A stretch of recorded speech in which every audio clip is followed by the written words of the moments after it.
Hey, what's going on, friends? Welcome to the chat, little community campfire Q&A chat for us all to powwow, sort out some of the confusion out there, get everyone on the same page, get ready for the next big chapter that's coming up. We've got to wrap up some loose ends, and then we're going to get on to some really exciting stuff very, very soon. What's up, Mark? Good to see you on here joining us. Good afternoon, Lemonheads. Yes, may the lives be full of zest. I hope so. I'm feeling zesty myself. I was feeling good lately. Tired, but zesty. Lemonheads United. Greetings, Carol from Houston. Very nice. Very good. I like it. Good stuff. MCon, that's nice. North Carolina, let's go. Yeah, bro, I'm with you. I'm with you, man. I love it. Good to see you on here, buddy. What do we got? Yeah, that's it. Crazy. Lemons, it's good. Terry's good. Norway in the house. Going on, Chris? How you doing? Chris is from Florida. Yeah, I think so. Chris, we'll have to get together at some point in time. Norway in the house. Very nice. What's going on, Steve? What's going on, Dan? I like it. Yeah, very nice. The wrong city, but that's all right. Hey, you're in the wrong part. You're in the good spots. Pretty good. Colorado, Nico, what's going on, my man? All right, good stuff, friends. All right, we are at 3:03 here, so let's just get straight into it. So why don't you guys start dropping in your questions in the chat? I kind of want to make this a community-driven call, so we take on the questions that you guys have, and we'll try and sort some stuff out, and get everyone on the same page, make sure that no one's being left behind on anything, and that we're getting ready to move forward. I love it when people are at work and still listening. I love that shit. That always gets me extra happy. That puts a big smile on my face. I dig that. Some people realize, right, that there's work, but then you got to put your energy on the thing that's going to set you free, right? And that is almost never, ever work. I've never seen a job set anyone free yet in my life. Maybe if you're a CEO for a really big company, but you're selling your soul and doing a lot of horrible things. And yeah, maybe those guys. That's about it. All right, all good. Steve's in with the questions. First question in. So let's the sound going in and out. Is anyone else having sound problems? Or are we good? Or are we just having one person with sound problems? Oh yeah, drop the questions in the chat. I'll take them on. So I'm going to check my audio here for a second and see if everything seems right. And yeah, it should be good. All right. Let's assume it was just a little choppy internet connection maybe, which is also why we don't host validators at home. Do we need to have the cloud hosting sorted by the 5th? Great question, Steve. So yes, the answer is yes. It does not need to be sorted today. So Steve's question is for those who are validators who realize that you don't want to do it at home because you get choppy internet like I'm currently experiencing. Bad idea. With your cloud hosting, we are looking to get straight into testnet activities. We want to get the L1 launch as fast as possible. In order to do that, we need to get busy testing. And we cannot test without validators. There's been a good series of testing already done, but there's certain things that can never go past the validator stage. And so, I mean, my suggestion, of course, would be just go on there today and get it over with so you don't have to think about it. But that's just me. But you are free to wait a few days if that feels better for you. Okay, let's see what we got here. Is it a wise decision to keep Rev, Bev, Drip, and Blocks NFTs for migration? Let's dissect that a little bit, right? Because the answer is not black and white. So I would say that Bev and Drip are merging into one project. Bev still has a decent amount of tokens left in the EGI pool. So you will still get some value, right? You'll still get some value from that. So I guess you kind of got to weigh if you're a large Bev holder or not. But long story short, we've already done 6 quarterings. I would say that you're probably better off swapping those for brand new projects. Now, the only caveat being is that airdrops will come soon. I just don't know if airdrops will come before swapping is over. So you weigh that choice out. And I also believe that token distribution is starting tomorrow, I believe. And so if token distribution were to start tomorrow and you did not migrate, I would rather get new tokens versus waiting for the airdrop. So hopefully that clears that up. On the Rev side, there is no tokens left anyway at all, which, oh God, who was excited about Rev yesterday? If you guys don't understand what's going on, we'll have to get into that after if we have time. But what happened yesterday was actually quite exciting and remarkable for those who understood it. Some of you did not.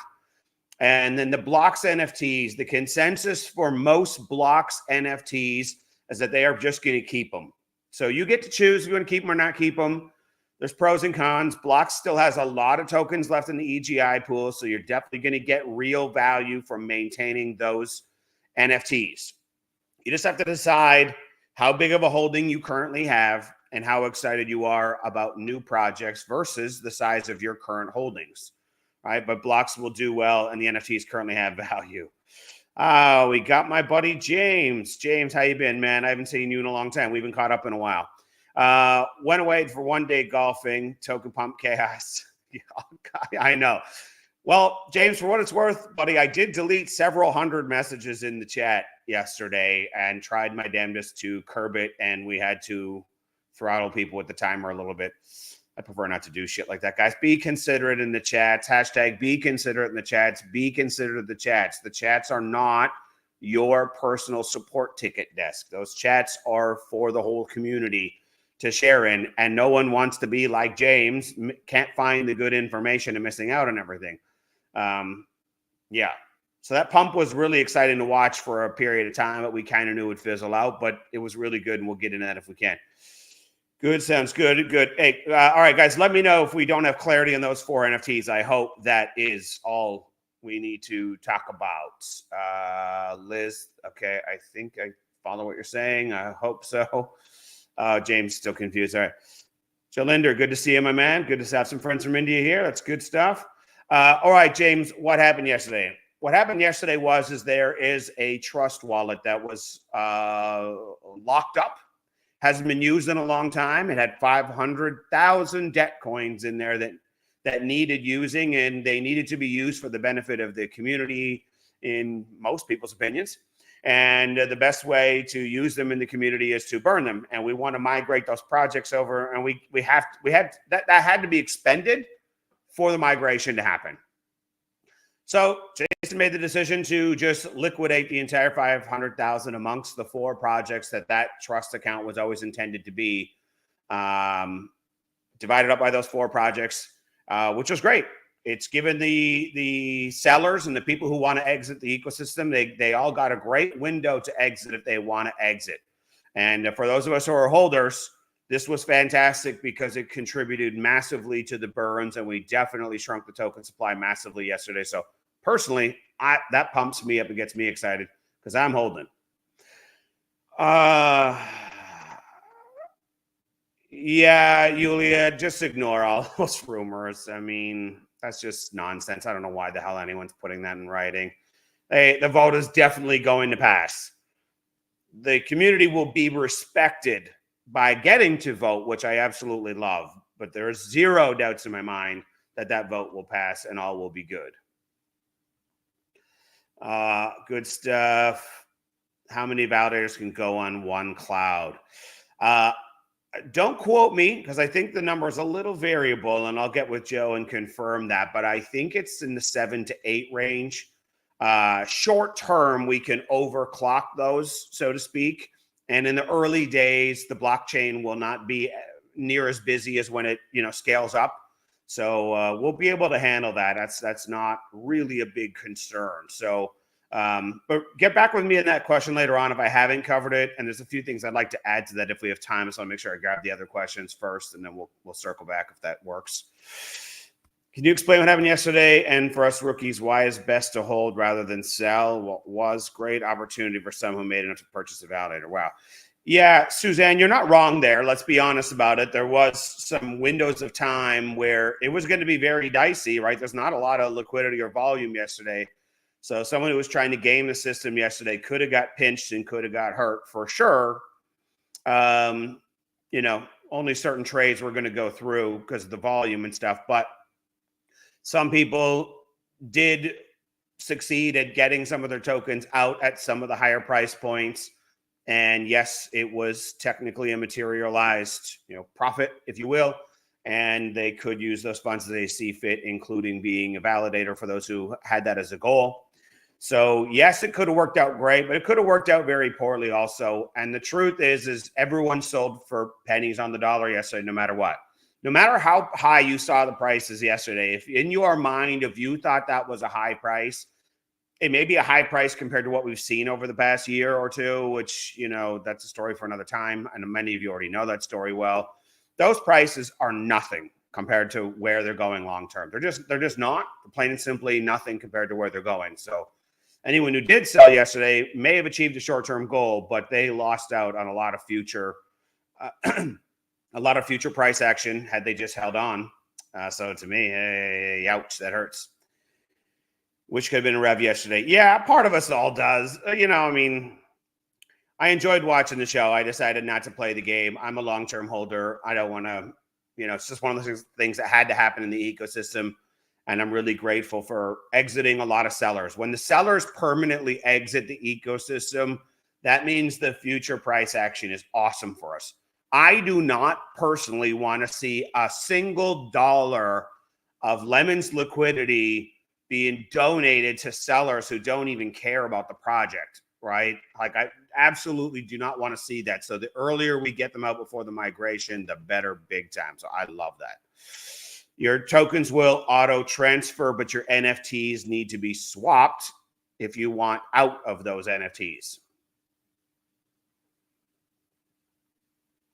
Yep, there's royalties and everything ready, all coming right down the road. You're going to see it and going to love it. Let's see here. Same thing happened yesterday with Rev going to happen with Blocks or other OG. Well, it did happen yesterday. It happened with Rev, Bev, Drip, and Blocks. All 4 projects had some massive burns, massive consolidation of wallets, massive selling off of the wallets. Fantastic. I love it as a holder. Can't wait. We want all the Lemon liquidity to go to only people who believe in the project. We want it to go for the holders. These tokens were not designed for people to sell on a daily basis to try and live off them. Like, and that's that you can never sell. You get the choice to sell, but man, talk about not understanding what's going on. You don't understand deflation if you're playing that game. What do we got? ETA instructions for validators. Yeah, there aren't a lot of instructions for validators. I think that's the first most important thing to cover. So when you see right on the website, right, you go on the DApp and you click on the validator thing and it says you will expect an email within 3 days, but it's 3 business days. So some of the people bought it on Friday and they're freaking out by Sunday. They didn't hear from anyone. Give it a rest. Give it a minute. If it's been too long and you really haven't heard from anyone, you just hit me up with a DM. I know exactly who's in charge of that. I'll forward it to them and make sure it gets handled. But what will happen next is that you guys, well, it's just a suggestion. Okay, so I'm very clear. You can go to any place that you'd like. There are plenty of options. You can own your own hardware at home if you'd like. There's that's fraught with problems, as Jason and I very much broke down on our last call. You are welcome to do that, but there is a solution built for Lemonheads by Lemonheads. All the hardware, the entire cloud's owned by Lemonheads. I say it supports your own, of course, and it's a fantastic offering. If Mike is on the call today, Mike, you let me know if you're on that call. I see you in the chat, and if you're open to or willing to jump on for a few minutes, I'll get you to verify that the current offering is an excellent offering, and I know you know the difference. You're deep into the cloud world, so but that's a great offering. So then you would just go to www.lemonnodes.com. You pay the subscription to have the service completely managed for you, so you don't have to do anything. But there will come a time close to August 5th where you will probably be given something along the lines of like a software key, which you are then going to give to your cloud provider to prove that you have the license, so to speak, to be a validator, and they will take care of everything else. You will log into your dashboard. You're going to have to participate during the test net. We'll probably do some mock votes. We'll play around with the dashboard. We'll probably do some mock staking, and I suspect lots of different, regular activities for validators, which is mostly automated, but there are some things you need to do, and those things will all take place once you are live and hosted on the network. One more question. Swap for OGs. Are we swapping the same way as before? Yeah, unstake on the DApp, swap it over to Lemon. Exactly. You pick and choose whichever projects make the most sense for you, and you get the most squeeze of the juice out of the assets that you do have. I think that's a wise move, and you get to pick where you want to put them. Yeah, Steve, we are, the last that I heard, no one quote me on this, all right? I'm not in control of other people's schedules, but last I heard, we're expecting not just an announcement, but a monster announcement. The equivalent of a big earthquake announcement. I am fully expecting this week, unless something has changed. That's the last that I have heard. If it got changed, we just have to assume it got changed for a reason and not assume the worst. Just have to assume there was a reason behind it.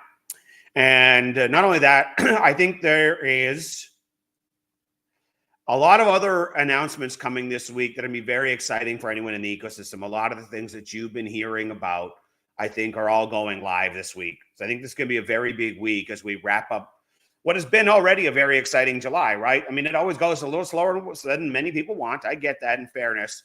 But hey, lots of projects, tokens, staking, minting, light papers, and apps and all that stuff are all finishing up right now. And so that's the July, lays the foundation.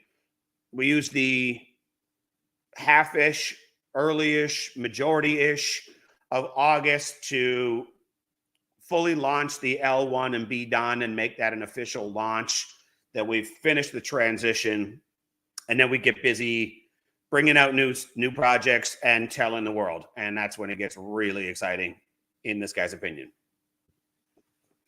What about the validator pools? Are we still good? Validator pools are all good as far as I know. Last I had talked to Aldo.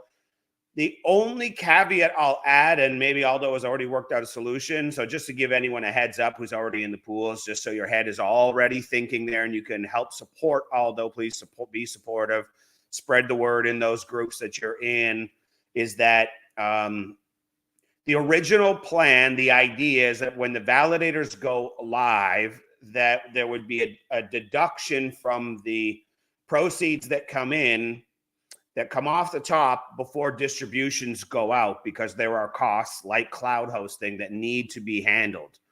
And unfortunately, we cannot do a blockchain testnet without the validators being live, aka cloud hosted.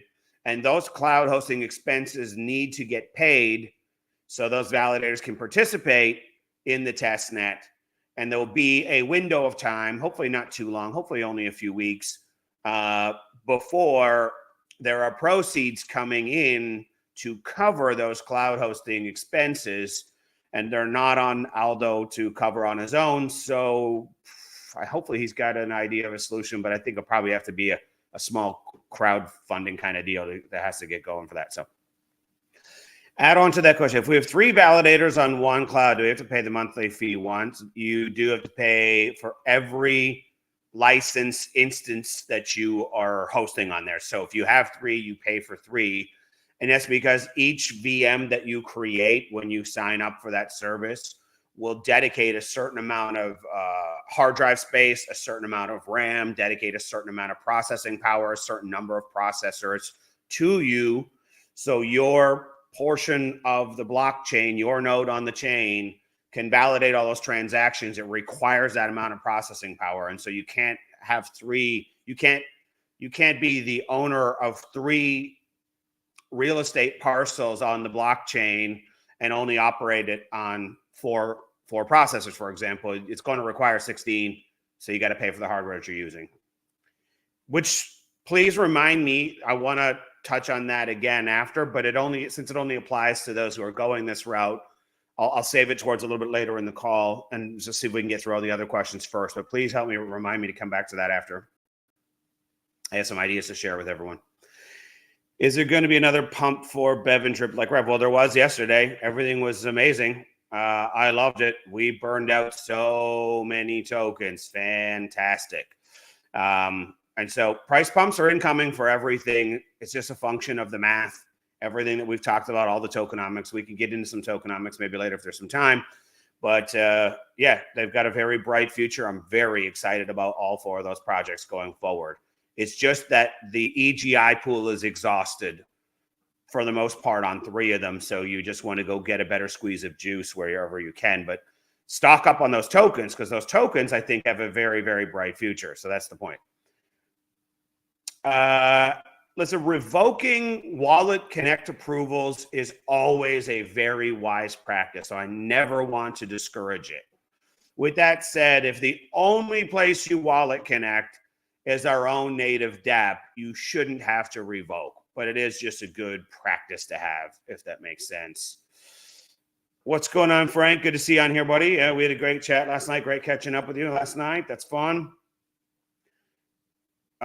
This has been answered in the chat over and over and over and over and over and over and over and over again. All L2 projects will list when they list, sometime within 90 days of their launching time. With that said, I think it's this week, so we will see. Do you think they'll be able to get a validator in September, October? Yes, Chris, this is what I envision. Let me give you the timeline of how I think it will play out. I'm speculating this, how I think it will play out. I think that we will close the window for validators come August 5th.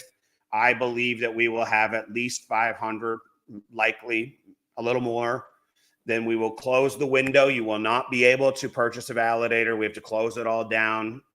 Then we are going to move heavily all the resources into getting testnet satisfied, making sure that the validators and the software works as it should and all that good stuff, so we can have a good functional blockchain so we don't fall on our face the day it launches to the public, and we get that ready.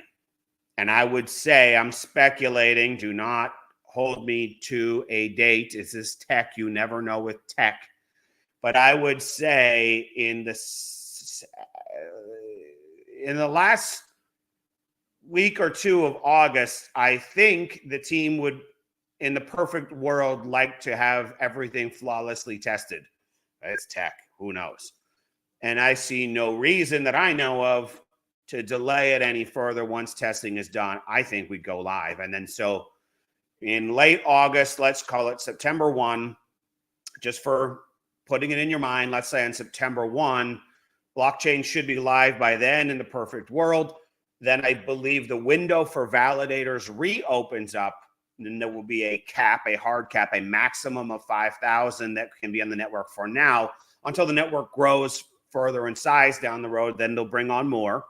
And during that window of time for the next 5,000, which I think will go fast, I think it'll be a September thing, right? I don't think it'll be like September in one weekend. I don't think it'll be September in 1 week. But I think, let's just use for loose numbers, that window to be a validator will probably be open until October. And then it will close probably for 2 years.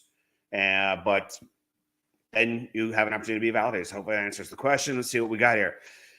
Will we also swap the 4 OG project tokens that are in safe pile or otherwise rather than rewards? You don't have to swap them. They just convert over. So I wouldn't worry about that. All automated. It'll come as it comes. How do we get people to stake on our validator? No, Dan, there isn't any of that process, as I explained in my, I thought I explained a couple times in my last Q&A video. For those who did not catch it, let's try and clear this up.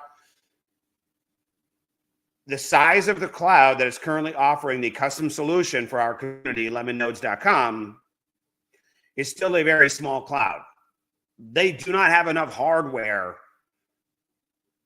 barely scraping by to have enough hardware to cater to all of our validators. But it depends how many validators come on the cloud.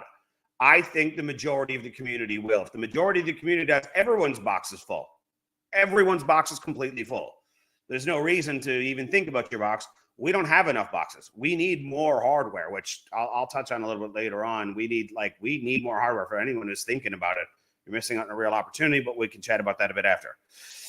Became a validator several days ago. However, I received an email. Yes, I checked the spam.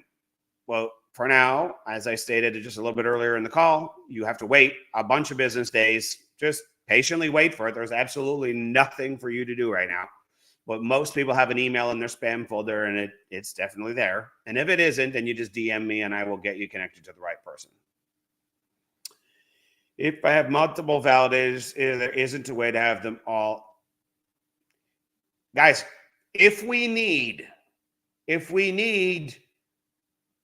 let's just use a round number. If we need 500 servers to operate all validators on the cloud, and we only have 400 servers currently in the warehouse, I'm just using round numbers here. I'm not saying those are the numbers. They're on everyone's servers. We are exceeding capacity. That means everyone's servers will be overclocked to cater to the blockchain until more come. So they are always on your server, as I explained in my last Q&A video. Everything is done on one public cloud. You're just creating a software program. It's a virtual instance, and that software program goes back into the cloud to find the resources that it needs. So it's not like we literally physically go look for your name tag on a server and then go upload it onto your physical box and a name tag and plug it in like an old floppy disk. It's just not how it operates. I'll get into that some more after as well for those who really are, already validators. I totally understand why you guys have those questions, and I do want to absolutely clear them up. I'm just bear with me. I'm very tired, getting very little sleep lately. But I want to make sure we take enough questions about tokenomics and swaps and deadlines and any other stuff for everybody else who are not validators. Yes, Suzanne. I have a strong feeling, and I can't confirm, and I'm not confirming because I don't know, but I think lemflix is going live tomorrow. It's not tomorrow. It's like this week. I'm very surprised if you don't get to subscribe this week. I'm pretty sure everything's done and ready to go on that front. So we got here.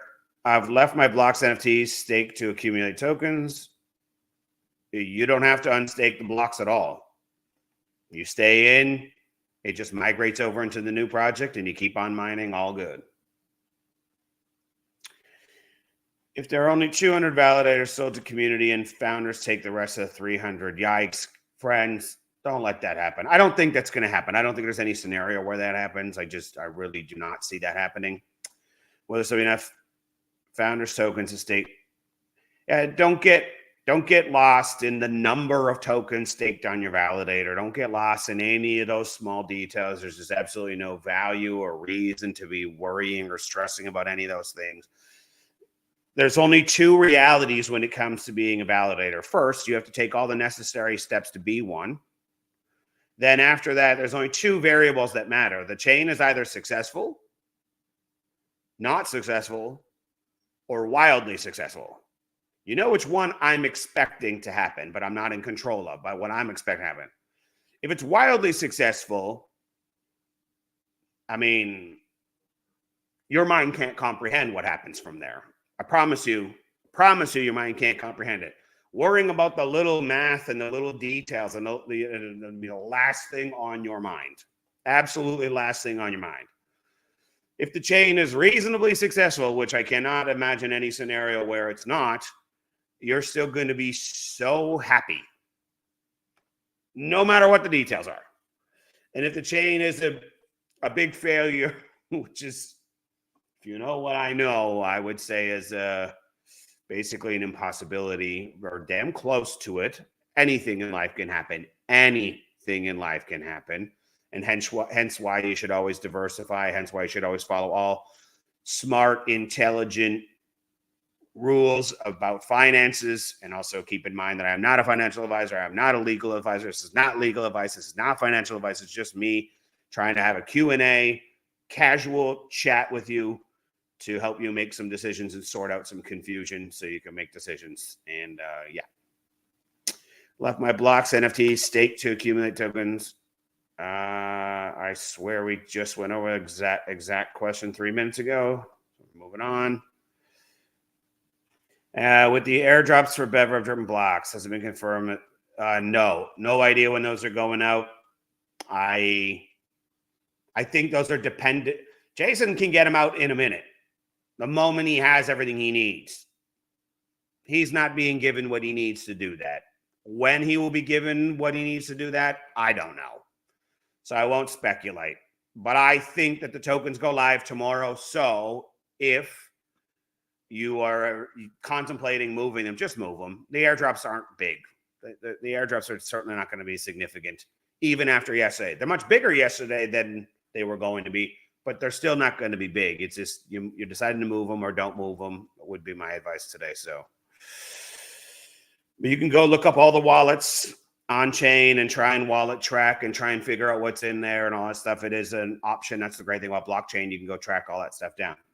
All right. So there are some other things I do want to share about validators and go back to a few of those questions that came up earlier. But before I do that, does anyone else have any other questions about the swapping or the tokenomics or the, I don't know, any other stuff that's been bothering us, any of the stuff that's kind of at the crossroads of where we are right now? Let me also remind friends and family, they have until August 5th, and then there is no more swapping. That window closes, and holy shit, is that going to be painful. In my personal opinion, for those who did not choose to be good stewards of their assets and move their real estate. Time will tell. Maybe I'm right, maybe I'm wrong, but at least give people the option if you're talking to them. That's my advice. Any other questions? All right, if other questions do arise and you think about them, pop them in the chat. In the meantime, let me circle back to a couple of those validator questions that came up earlier that I'd like to elaborate on. I just didn't want to spend too much time on those things, given some people just know that it's not in the cards for them to be validators for this round. I didn't want to exclude them. Yeah, Mark, I'm with you.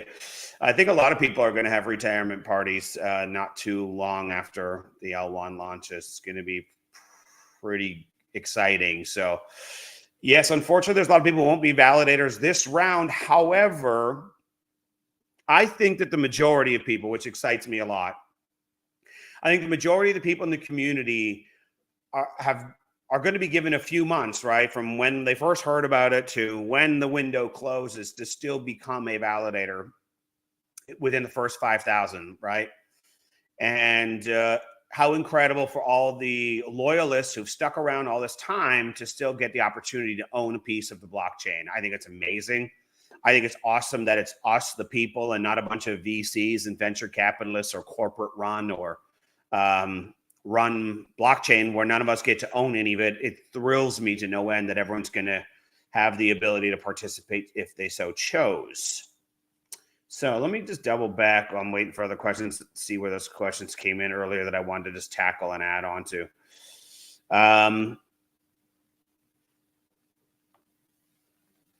Yeah, hold up. Where is it?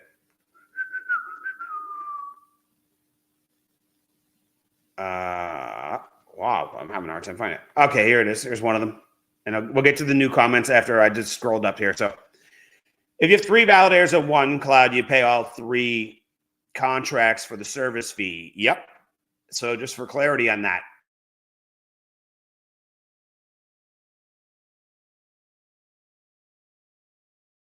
Try to talk you into something you don't want to do. It's all voluntary. It's just an idea, but the math makes sense.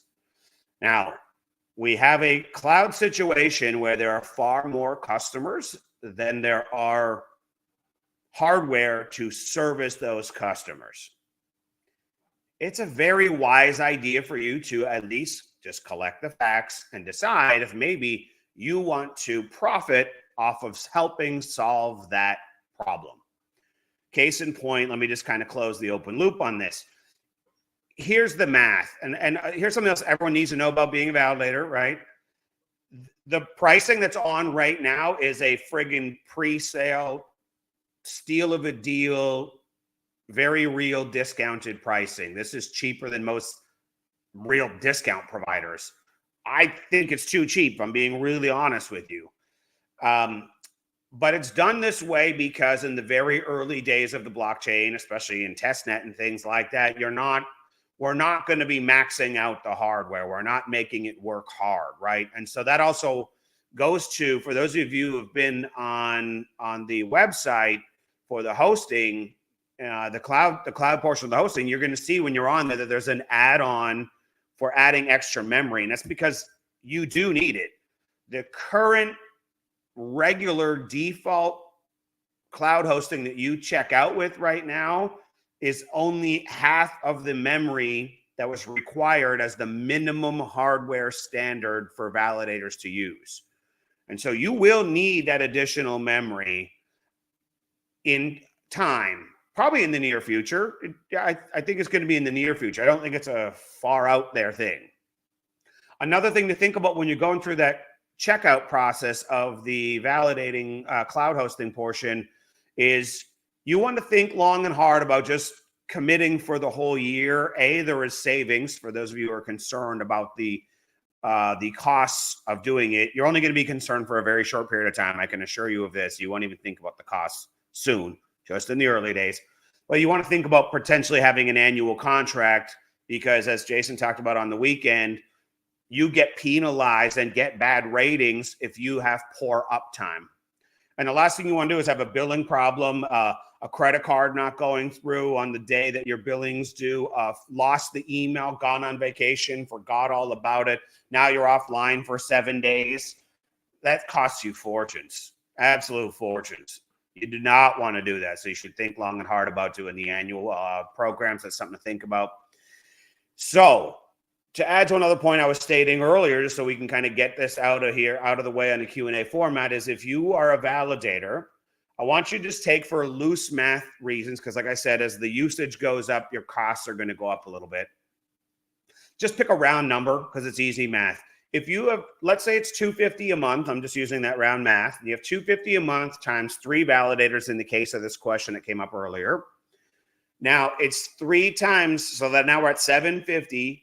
How long are you going to be a validator for? Are you just going to be a validator for only 1 year, for only 2 years, only 3 years, for only 5 years? I suppose 5 years from now, maybe there's a small chance that Lemon doesn't exist and you don't want to validate and it's not profitable and all that stuff. I have wild, extreme doubts about that. But let's say we talk about 3-year staking contracts. So take the 3-year contract. You get 3 software licenses times the 250 times 36 months. And see what that comes out to. And then ask yourself, would you have been better off doing it on your own hardware? If you own hardware and if you own DAO seats in the cloud, you're going to get a large portion of that monthly expense you pay for cloud hosting that's going to get sent right back to you once a month. Why would you not want to do that is all I'm saying. It's good math. It's an expense you have to take on for a white glove service that you absolutely need that provides high value. But why not have the money kind of going back into your pocket as an owner? It makes a lot of sense. I talked to a bunch of guys this week who have 5 of them. That means they literally buy a brand new physical server every single year and would have nothing to show for it. It's just not smart business. Like, you have an opportunity to diversify yourself, to create another revenue stream, to own another mega trend, to participate in another mega trend and another large enterprise potentially in the future, and be a direct beneficiary and be your own customer. That's just called wisdom in my books. So I'll leave it at that for now. We can go back and talk about it. I'm going to take on these other questions and make sure there aren't other questions, and we can circle back for those of you who are validators and do want to discuss those things. How much for validators in October or September? I believe that the price will be the same. I believe, but do not quote me on it. But in 2 years or 3 years or whenever another batch opens up and there'll be 10,000 validators, and, you know, I expect the price to be very different then. Got another question here from Nick. Rev, Bev, drip, locked seats in my Lemon wallet, staked. Do I have to unstake all except blocks to swap? You only have to unstake that which you intend to swap right now. Everything else will just convert over after the vote when the migration's ready. Just curious, validation proposals are being orchestrated by Aldo. What are the response? Great question, Dave. I did talk about that earlier, so let me re-summarize that in case you missed it, because it's very important. It's not insignificant. The responsibilities are very, very low for the people who pooled their way into a validator pool. That is kind of what all those commitment to the pools is that he's going to kind of take care of most stuff. However, the way the model is orchestrated is that, shared revenue, but shared expenses, right? There was a share to everyone shared in buying the real estate license, however you want to look at it in the beginning. And everyone's got to share in the cloud hosting expenses that come with those pools. And the idea in the future is that you just deduct it off the proceeds and then you distribute out, what remains to everybody. However, because we must go in a test net, because it'll still be another few weeks or a month before we actually launch the actual L1, there won't be any proceeds. And ergo, that cloud hosting fee does need to get covered right now. And there's no chance Aldo's going to cover a dozen of them by himself. So he may have another plan. I haven't talked with him about this in a little bit. But I suspect there's going to be some kind of little bit of crowdfunding in the beginning to get it off the ground. And then there'll be a deduction of proceeds from that point on. So we will have enough for the test. No worries about that. There's a few hundred-ish that have already been moved. The other ones will definitely come before the deadline. I have zero concerns about that. If you don't prepay for the extra memory, well, that's the problem, Suzanne, right? I mean, you're obviously going to get some kind of communication sent to you, right? And there should be some kind of dashboard about some kind of what your utilization is like. But let's be honest, most people never check their emails. They always forget it. It goes to spam. And then they say, I didn't know. No one sent me the email. I mean, I would be a very rich man if I had $1 for every time someone told me they didn't receive something. And lo and behold, when we go look under the couch cushion and check the spam folder, it's right friggin' there. Right. So, yeah, yes, you're going to need it. And most people are going to claim that they missed some kind of notification. So for a lot of people, it probably makes sense to just get it handled now, but that is a choice.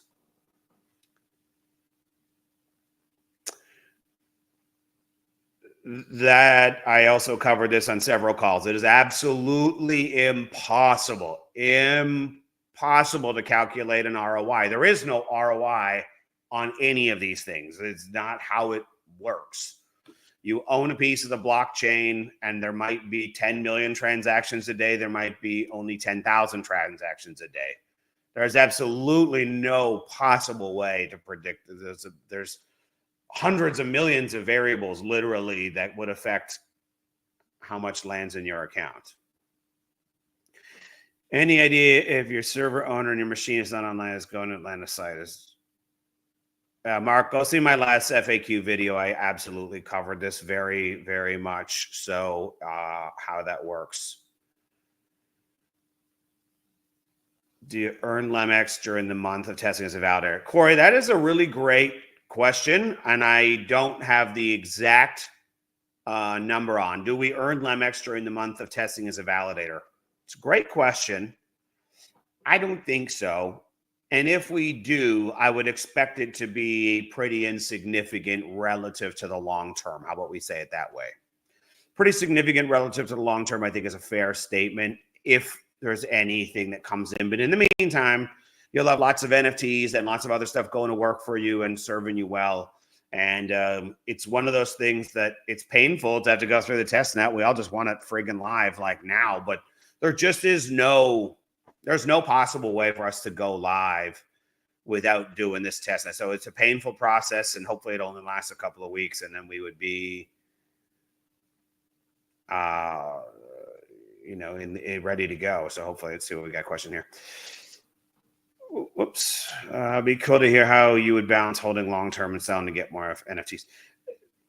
Everyone's got a different strategy, right?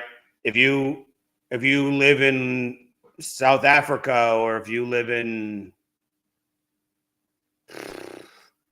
I don't know, some low-income Asian country, your goals and my goals where I live are going to be very different. My living expenses are freaking hella high, so it depends. It depends if you have other businesses, other income streams. It depends on, are you trying to live off it today? Are you just trying to plan your future? Are you trying to plan your retirement? There's a time and a place to always consider giving up some of your long-term gains, but do it to compound your way up. Do it to compound and level up. Don't just do it to blow the money. Like so many fools yesterday sold for friggin' peanuts.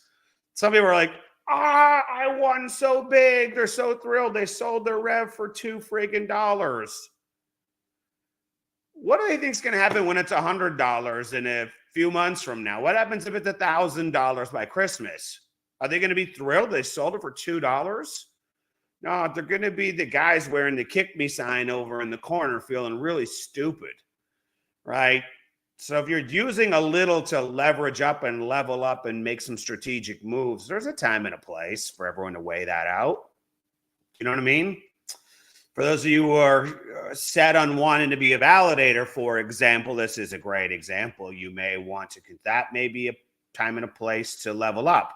If you have 3 validators and you don't really feel comfortable about the monthly expenses of the hosting on those, you trade in some future gains on something, on some token somewhere that allows you to get some hardware. So then that you're kind of paying yourself because you own the hardware, and whatever hardware you're not using gets rented out to other people in the cloud, and you turn your expenses into a cash flowing revenue stream. That's a worthy consideration. It's a worthy consideration to diversify, right? If you see that there's just massive short-term opportunities and you ape in and you went in too heavy, I get why people do that. But you may not want to stay 100% all in, everything all in one place. And if something goes wrong, which we have seen before, unfortunately, that you're all in and you did, sometimes you can take some a little bit back out off the table and reallocate and rebalance yourself out a little bit. Sometimes is wise. Chris, was that supposed to be a question on there? I'm not sure. Rowan says, can the ongoing validator monthly costs come from rewards earned from the L2 projects? Yeah, you just got to pay your cloud hosting bill any way that you can, right? However that looks like.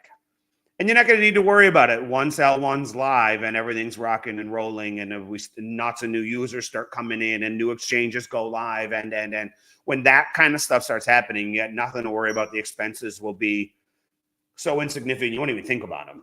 They'll just be, you'll end up going in and saying, can I pay for the next 3 years in one click so I don't have to think about it? That's the kind of mentality you're probably going to arrive at. How often do validators pay out rewards? I feel like we covered this many times, so let's do it again while we're at it. Validators don't have any set time schedules. They don't pay out at any set time intervals whatsoever. Some of the tokens are going to go on there and get locked for 3 years, and you're going to see 0 from those until the contract expires. The validator gets their rewards every time a contract expires. The shortest term contract is 14 days. There will be a lot of people, as Jay and I discussed on the weekend, who, let's say on the 13th of the month, know they want to take some off the table for, let's say, rent. They know they got some rent due on the 1st of the month, or a mortgage payment due on the 1st of the month, or a car payment, or whatever. They've got some extra lemon coins sitting there doing absolutely nothing, making them no money at all. And there aren't any NFTs they want to put it in because they know they need this money in a couple of weeks. What are they going to do? The smart move. They're going to go and contact the validator network and say, hey, listen, I want to do a delegated stake for 14 days. That's going to unlock on the 29th right before rent is due. And instead of the 100 tokens that they had before the staking, they now have 120 tokens. They got more tokens than they had before. And so they did a short-term stake. That short-term stake ends. The validator gets about 80% of that reward, and the delegated staker gets his 20-ish% of that reward. And so what's going to happen if the chain is successful, if the chain's got hundreds of thousands of millions and millions and millions of users, you're going to have a delegated stake that is ending every hour of the friggin' day. Ding, ding, ding, ding, ding, ding, ding, ding, ding. Delegated stakes, just ending. Rewards hit the wallet, hit the wallet, hit the wallet, hit the wallet, hit the wallet. But it is all solely based on the conclusion of the contract. Outside of that, if that's not enough regular cash flow for you, then you go and start minting a shit ton of NFTs. That's the answer to that question.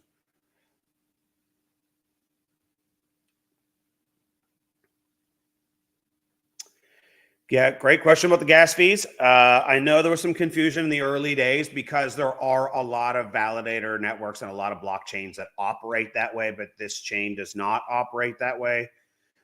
What's been decided upon is offering really juicy, predetermined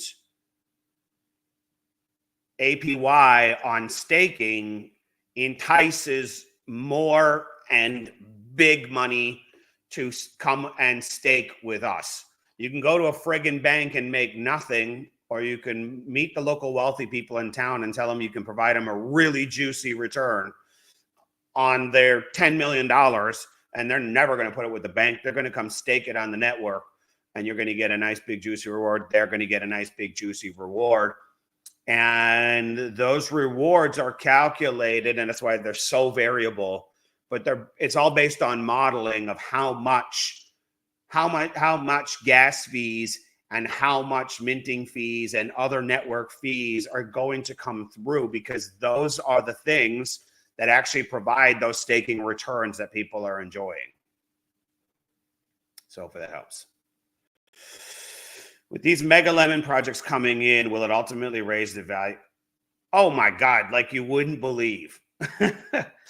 All right, Chris is asking, will the mega lemon projects come in and raise the value of the L2 projects compared to LEMX? Let's have a serious tokenomics lesson before we get on to validators and other stuff again. I don't think anyone in the network really understands this in the community, but you need to. So on the new 5 projects, let's use that example.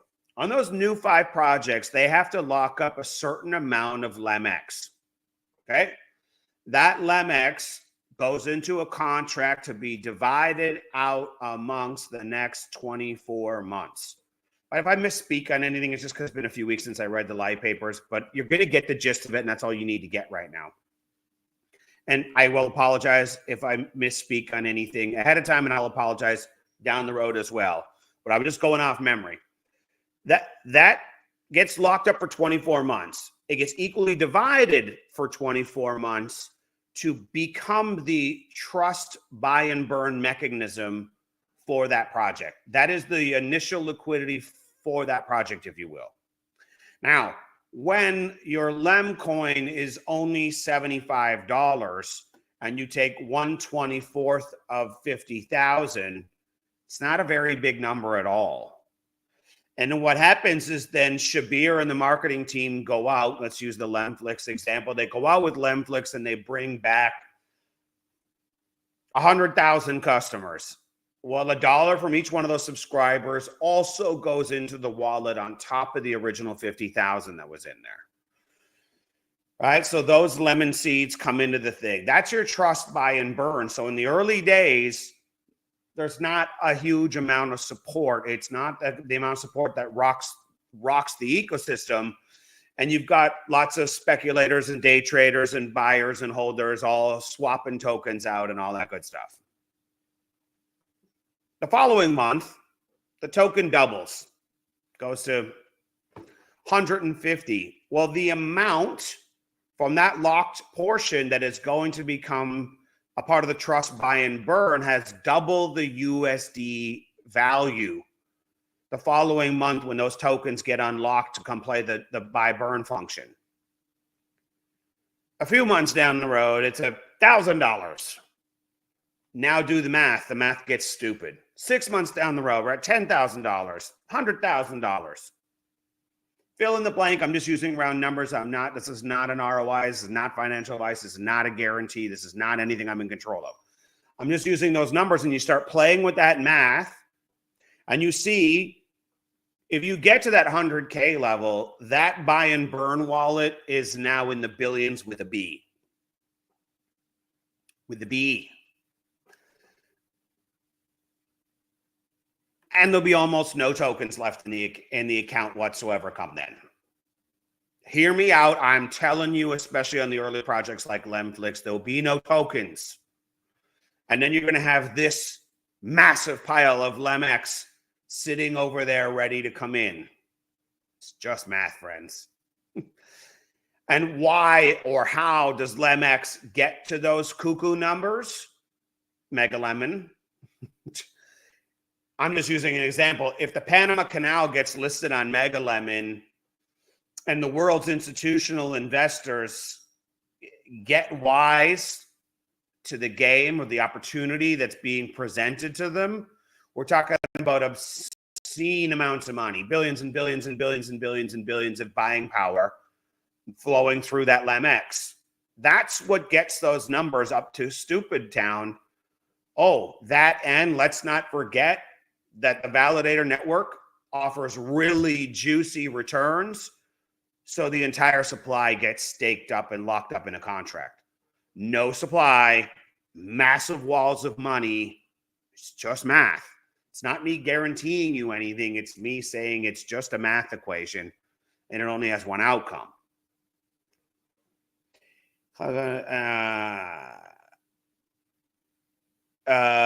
Yeah, that's not going to happen, Brad. You're going to pay in for your cloud hosting service. And then once a month if you are a hardware owner, if you are a DAO seat owner, and by the way, I think you're friggin' nuts to not be a hardware owner and not a DAO seat owner. And if you say, well, I can't afford the hardware, then you could definitely afford a DAO seat. And I think that's a very good move. For those of you who don't know anything about that, you're free to DM me and I'll send you some videos and links and you can make the decision that feels right for you. I'm not trying to talk you into doing things you don't want to do. It either makes sense to you or it doesn't. Makes a lot of sense to this guy. No, we have something much better than a stable coin. We have walls and walls and walls of money hitting a non-existent supply, meaning that it's stable, all right, or unstable, depending on how you measure it, as in the value only goes in one direction. That's much better in a stable coin. Do you want to hold something that's pegged to fiat that only goes down, or do you want to hold something that's completely gridlocked and locked into future tsunamis of money hitting it, so it only goes in one direction? I would never want to hold a stable coin. So I don't know of any plans for a stable coin. I don't think there will be. Doesn't make sense in this ecosystem in this guy's brain. Will the L2s also be staked? Corey, I'm not sure I follow your question. You cannot get any reward distributions for your NFTs without being staked. Chris, I hope that made sense. If you guys understand what I just described in terms of tokenomics, then you have got a serious window into the future. And if you have not understood that up until now, holy hell, are you missing out? And that's also why, friends, that the royalties, although it's super califragilistic, awesome, whatever the hell word you want to use, that they are there on day one, revenue generating. And we got guys like Shabir who can reach almost every eyeball on the planet to drive those products and services and drive those revenues and stack up those trust accounts. The truth is, in the first 24 months, they play the smallest role relative to this leverage model that we already have. So brilliant. It's fantastic. But if you get that, but by the way, then eventually those will expire at the end of the 24-month window. And then it's all dependent on royalties. But by then, these should be massive businesses just still providing gobs of royalties. Fantastic for all of us, right? Let's go. Hey, where's the LFGs in here, man? Let's get some LFGs in here. I dig. There's my LFGs. Good point. Good. Does the USA allow staking for anybody? Yeah, whatever. It's called a VPN. Permissionless, guys. Watch that permissionless video. Stop living your life like you're asking for anyone's fucking permission for anything in life. Grown-ass adults don't need anyone's fucking permission. Yeah, strong money more than BTC, right? For those who didn't see the videos that I put out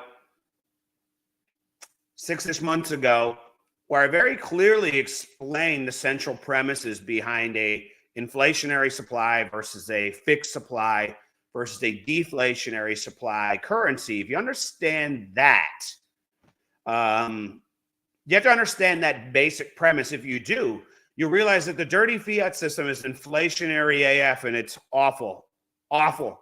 And I hope it ends. And I think we may be on the verge of ending it. Then you got a fixed supply currency, which was a novel idea. It used to be fixed, right?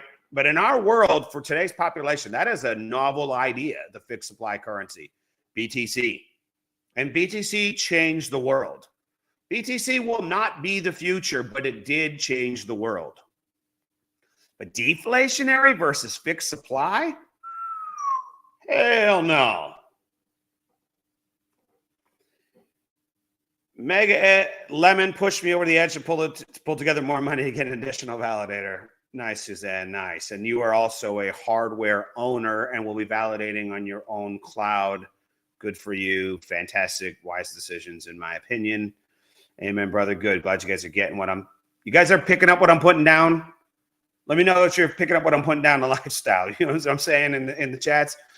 Do you have any insight into the gas fees in the lemon chain? Will those be similar to expense? Yeah, Corey, that's along the lines of what I'm expecting. I don't know. I don't know if a final number's been arrived at. They're constantly playing with the math equations because there's lots of modeling for how many gas fees versus mint fees versus other on-chain fees and stuff like that will generate the APY, and so we can put out the fixed supply APY based on the variables ahead of time and then have those fees get generated via things like gas fees. So in my mind, I just picture quarter. And for you validators, you know, you're not going to see it in that way, but picture it that way, right? If 10 million transactions happen on the chain per day, quarter, all of those are essentially going to the owners of the network. Who owns the network? You, me. That's what I'm talking about. Fuck yeah, I like those LFGs. Bring them on. Let's do it. Attaboy, Frankie. And no need to filter your conversations around me, man. No censorship required in this guy's house. But I do love the lemon. Yeah, Nick, I know you understand the permissionless lifestyle. I know you totally get that. Hashtag, that's the only way that I live, man. In all things. I mean, will we ever be able to stake the coins we receive from staking our L2 NFTs?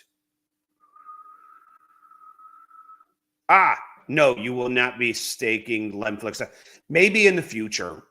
It might be a future consideration, but for the short term, it's just LemX for now. Attaboy, Frankie. LFG, you get it. I'll take on a couple more questions if you have them. Then we'll wrap it up here in a minute. But two other things I just wanted to talk about. One is, if we're going where we think we're going, if you heard the math that I was just describing, you know, Jason mentioned it the other day. He's like, if you're a validator, you're gonna have to treat your privacy online and offline very differently. It's okay to share with this community that we're validators, right? And that's one of the downsides of me being a public face, because I do value privacy a lot. When you're a validator, if this chain's really successful, you know, there are a lot of reasons why you need to be private, but you need to be very careful online too, because you do not want to get a wallet hack or a wallet drained account. And most of you have absolutely terrible OPSEC, absolutely terrible OPSEC, operational security, by the and you're vulnerable as hell. So a lot of people have been asking me about doing a privacy course. It's just one of those things like, I ain't doing it for me. If you guys need it or want it, it would be a very modest charge, but I'm willing to do a course. But I would have to put quite a bit of work to kind of compile it, even though I know it, and to figure out how we set it all up. So if there's an interest, just let me know. I don't know how. If we have enough interest, I'll do the course, basically. If I don't, best of luck. Hope you don't get robbed. That's just all I'm saying. I'm just trying to reduce your risk of that, is what I'm saying. So, yeah, and for those who are validators especially, or for those who just see the wisdom in diversifying, You can diversify in any number of ways, but I think I like mega trends, hence the name of my YouTube channel. I'm looking for mega trends. Big data, cloud, AI, clearly a mega trend.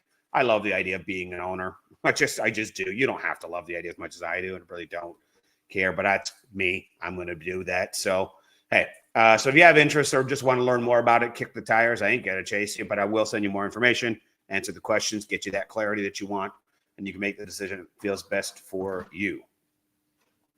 Any other questions coming up here? Cool, Dave. I do appreciate that offer. I might take you up on that. We'll see. Depends how much my wife wants to help too, I suppose.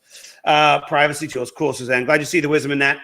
All right, good stuff, friends. I'm going to wrap it up here. We're just over the hour, and we're going to have more calls coming up. I'm expecting some massive announcements this week. So stay close to the campfire. Stay plugged in. You don't want to miss out on them. And we'll catch you on another call soon, guys. Have a good one. Take care. I'm out.